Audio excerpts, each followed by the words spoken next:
VSR and NVR college అధ్యాపకులు పాటిబండ్ల వెంకటేశ్వరరావు వర్ధంతి సందర్భంగా ఆయన కుటుంబ సభ్యులు పలు సేవా కార్యక్రమాలు నిర్వహించారు. శ్రీ మహాత్మా సేవాశాంతి ఆశ్రమంలో వృద్ధులకు అన్నప్రసాద వితరణ చేశారు. స్థానిక బురిపాలెం రోడ్డులోని శ్రీ మహాత్మా సేవాశాంతి ఆశ్రమంలో సోమవారం సాయంత్రం జరిగిన విఎస్ఆర్ అండ్ ఎన్వీఆర్ కాలేజీ అధ్యాపకులు పాటిబండ్ల వెంకటేశ్వరరావు వర్ధంతి కార్యక్రమంలో కుటుంబ సభ్యులు ఆశ్రమవాసులు పాల్గొన్నారు. పాటిబండ్ల వెంకటేశ్వరరావు కుమారుడు స్థానిక్ బాబు, కుమార్తె విజయలక్ష్మి, అల్లుడు తాళ్లూరు సుబ్బారావు, మనుమరాలు పావని తదితరులతో పాటు ఆశ్రమ వ్యవస్థాపకులు వజ్రాల రామలింగాచారి పాల్గొని వెంకటేశ్వరరావు చిత్రపటం వద్ద నివాళులర్పించారు. ఆశ్రమవాసులకు పండ్లు పంపిణీ చేసి అన్నప్రసాద వితరణ చేశారు. ఈ సందర్భంగా వజ్రాల రామలింగాచారి మాట్లాడుతూ పాటిబండ్ల వెంకటేశ్వరరావు సేవలను వివరించారు. ఆశ్రమ నిర్మాణానికి గతంలో 2 లక్షల రూపాయల విరాళం ఇచ్చారని తెలియజేశారు. శ్రీ పాటిబండ్ల వెంకటేశ్వరరావు గారు మాకు గురుతుల్యులు. విఎస్ఆర్ అండ్ ఎన్వీఆర్ కాలేజీలో లెక్చరర్గా పనిచేశారు. చాలా ఉత్తముడు. మరొకసారి చెప్పాలంటే ఆయన చెప్పిన మాటల్లో చాలా విలువైంది. రాజకీయంలో కానీ ఆ పేపర్ కరస్పాండెంట్గా కానీ చాలా సేవలు అందించారు. 1995లో తెనాలి మున్సిపాలిటీ వారు కుక్కల్ని కర్రలతో కొట్టి తీసుకెళ్ళేవాళ్ళు. ఆ బాధ నేను చూడలేక పేపర్కి ఇవ్వటానికి వెళ్తే మాస్టర్ చూసి, ఏంటి దీనికి డబ్బు కూడా కట్టినట్టున్నావు అన్నాడు. అవునండి, డబ్బు కడితే రసీదు ఇస్తారు, కరెక్ట్గా వస్తుందని చెప్పడం జరిగింది. చేశాను. అప్పుడు ఆయన అన్నాడు ఏమన్నంటే, రామలింగాచారి నువ్వు ఒక సంస్థను పెట్టు, నీ భావజాలం సమాజానికి తెలియజేస్తాను, తద్వారా కొంత ప్రయోజనం చేకూరుతుంది సమాజానికి అన్నారు. వారి ప్రేరణతోనే మొట్టమొదటిగా 1996లో యూనివర్సల్ హ్యుమానిటీ కల్చరల్ అసోసియేషన్ స్థాపన జరిగింది.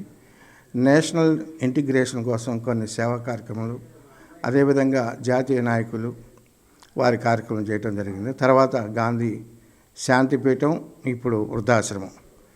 ఈ సంస్థలకి ఆద్యుడు, ఆ ప్రేరణ శ్రీ పాటిబండ్ల వెంకటేశ్వరరావు గారు. చాలా గొప్ప వ్యక్తి. నేను మొట్టమొదటి కూడా ఏ మాస్టర్ చెప్పినా, ఏ గురువులు చెప్పినా, ఏ శ్లోకంలో అర్థం ఉన్నా దాన్ని తెలుసుకొని వెంటనే ఆచరిస్తాను. అది చాలా ఆనందాన్ని ఇస్తుంది, ఫలితాన్ని ఇస్తుంది. విని వదిలేయకూడదు. విని వదిలేయటం మూలాన మనకు ప్రయోజనం ఉండదు. ఒక వ్యక్తి ఒక విషయం చెప్పాడంటే అది పరమాత్ముడు చెబుతున్నాడు అనుకుంటా. మాస్టర్ చెప్పింది పరమాత్ముడిగానే నేను భావించాను. ఏమన్నారంటే, నువ్వు ఇవన్నీ ఎట్లా చేయగలవు, సంస్థ పెట్టి చేసేయి, సంస్థ తరఫున నేను రాస్తాను అని ఆయన ఈనాడు మాస్టర్ అంటారు. అంత పేరు. ఆయన చాలా గొప్ప వ్యక్తి.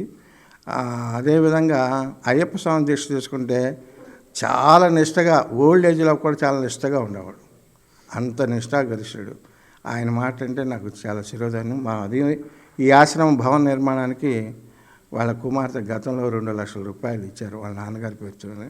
అట్లా కోటీశ్వరమ్మ గారు వాళ్ళ భార్య చాలా గాంధీవాది. భార్యాభర్తలు ఇద్దరు గాంధీవాదులే. అటువంటి గాంధీవాదులు ప్రతి మానవుడిలో ఉండాలి. ఆనాటి ఆ స్ఫూర్తిని సమాజానికి అందించినప్పుడే ఈ లోకంలో శాంతి ఏర్పడుతుంది. నిస్వార్థమైనటువంటి సేవలు అందించినటువంటి మహనీయుడు పాటిబండ్ల వెంకటేశ్వరరావు గారు. ఆయన జన్మ ధన్యత. సమాజంలో తెనాలిలో ప్రతి ఒక్కరికి కూడా ఈనాడు మాస్టర్ అన్న, పాటిబండ్ల వెంకటేశ్వరరావు గారన్నా చాలా గౌరవ మర్యాదలు ఉంటాయి. మేము రోజు కూడా వారిని తలుచుకుంటాము. అట్లాగే వాళ్ళ కుమారుడు స్థానిక బాబు, వాళ్ళ మనవరాలు పావని గారు, ఆమె 25,000 రూపాయలు ఆశ్రమానికి 10 ఏళ్ల క్రితం తీసుకొచ్చేసింది. అంటే ఎందుకంటున్నానంటే, దాతృత్వం గల కుటుంబం. సమాజానికి మన వంతు చెయ్యాలి. మనం వచ్చాము వెళ్ళాం కాదు, వెళ్ళిన తర్వాత కూడా కొన్ని రోజులన్నా మన గురించి చెప్పుకోవాలి. అంటే మంచిగా చెప్పుకోవాలి, మంచి పనులు చేయాలి, మాట నిలబెట్టుకోవాలి, పుణ్యకార్యాలతో పుణ్యాత్మలుగా ఉండాలి, ధర్మకార్యాలతో ధర్మాత్మలుగా ఉండాలి. అటువంటి ధర్మాత్ములు శ్రీ పాటిబండ్ల వెంకటేశ్వరరావు గారిని మనం స్మరించుకోవటం, వారి ఆత్మ మరి శాంతించాలని, ఉత్తమ సద్గతులు పొందాలని, స్వర్గధామం చెందాలని మరి శ్రీ మహాత్మా గాంధీ